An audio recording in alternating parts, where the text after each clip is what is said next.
What's going on, guys? BossUp86 here, back to your video, and today I have another album review for you guys. This time I'm going over the latest offering from Japanese heavy metal legends, Anthem, with their latest offering, Crimson and Jet Black. This album came out on the 21st of April in 2023. This is their 17th album overall, and it is, of course, released on Nuclear Blast, though on Encyclopedia Metallum says it's released on Ward record label, which I think is just released on Nuclear Blast. This band was formed in 1980 in Tokyo, Japan, and ever since their debut album in 1985, the self-titled album, these guys have been going strong ever since. They did have a brief breakup around 93 after they released an album that, yes, it is called this, Domestic Booty, back in 1992. And they weren't really reformed until 2000 with the almighty Graham Bonnet on vocals on the album Heavy Metal Anthem, which in reality that was just more a compilation and a re-recording of their previous material going today. But then they released Seven Hills, which is more of a comeback album in my eyes, because that's when the band finally reformed. And ever since, these guys have been going strong ever since. And well, what is this band? It's the Japanese Judas Priest, because these guys know how to write catchy songs, great melodies, Halford-like screams, and just unbelievable songwriting. And I've been in love with these guys ever since I heard their album Eternal Warrior back in 2004. And ever since, I kind of really just grasped onto this band. And not to mention that their lead vocalist, Yukio Morikawa, I apologize if I do butcher that name a little bit. He does sound like Rob Halford in some ways, but apologies, folks. This guy really has that bite that Rob Halford has to him.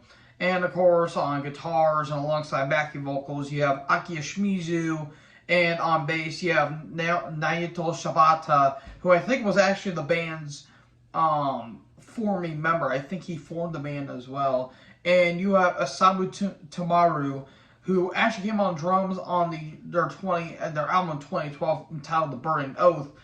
And yeah, Tamaru has been killing it on drums ever since. And well, their first single that I did listen to, which is Wheels of Fire, is this thrashy bastard of a song. Like, once that drum intro comes in and that riff kicks in, it's just full-blown savagery regardless. And the other track, which is actually the opening track, Snake Eyes, really has this really epic melodic chorus that really captures the vibe of this album. And you want epic and melodic stuff, this is the album for you, because this has a lot of catchy stuff. And a lot of cool different elements that kind of incorporate a little bit. Like the song Roaring Vortex has this really cool marching groove along with a really cool bass line. And Shibata's bass line is phenomenal throughout this entire album. And Roaring Vortex is a really damn good track, though that'll kind of lead to a little bit of a con I have with this album. What's some other tracks? You have some really atmospheric, kind of keyboard-esque moments on Void Arc, which is their instrumental, because ever since they reformed in 01 fully, they've been having an instrumental track on every single album they were released. And this is up there as one of their best, if not their best. And it's really mid-tempo. It's got a little bit of a synthesizer-like drive to it. But it kind of captures a little bit of the atmosphere alongside with the track after that, Faster, which is a really haunting in some ways, especially with the more lower vocals that Morikawa has on this record. And again, you have some really groovy moments. You have a lot of catchy moments. Groovy moments like Burn Down the Wall and again the Roaring Vortex. But the more epic moments are really nice, like Mystic Echoes, which is the longest track on this album. And you have some really cool Judas Priest moments like Master of Disaster. Now, the last track, Danger Flight, really sounds like something off of Burning Oath. And by something, I mean it's like full-blown, the full song in all honesty. Which is kind of interesting and kind of weird. But yeah, that was kind of an odd thing. But besides that, you also have kind of a Metallica vibe on this album too, with the song Blood Brothers, which I deem to say it's almost the best track on this entire album. Now, the problem, there's only one little gripe I have with this album, and maybe one or two tracks don't necessarily do it for me, but besides that, that's like a minimal issue. The songs are well crafted, the song structuring is phenomenal.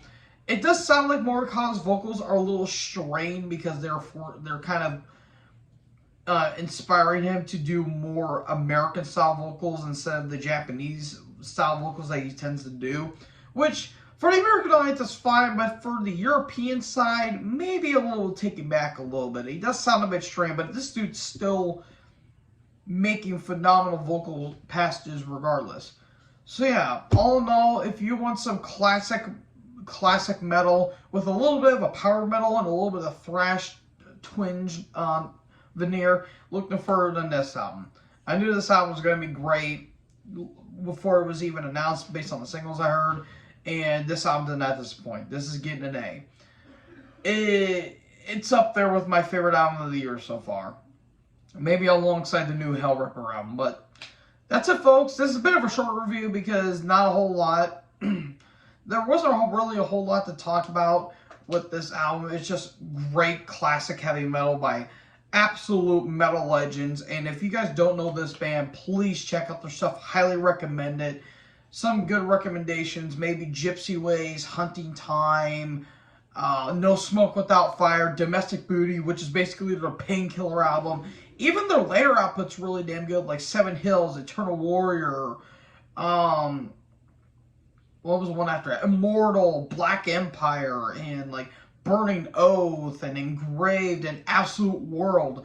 This album is probably, in terms of the 2010s, arguably, or their later half of the decade, arguably their best. But what can I say? Yeah, album gets an A for me. Absolute great album. Not much more needs to be said. So, thank you guys so much for watching this video. What did you guys think about this album? Let me know in the comment section below. Make sure you guys leave a like, leave a comment, tap that big red subscribe button, and tap the bell so when I upload, you guys will obviously be notified. Thank you guys so much for watching this video. Most importantly, join the herd. I'll talk to you guys next video. Peace out.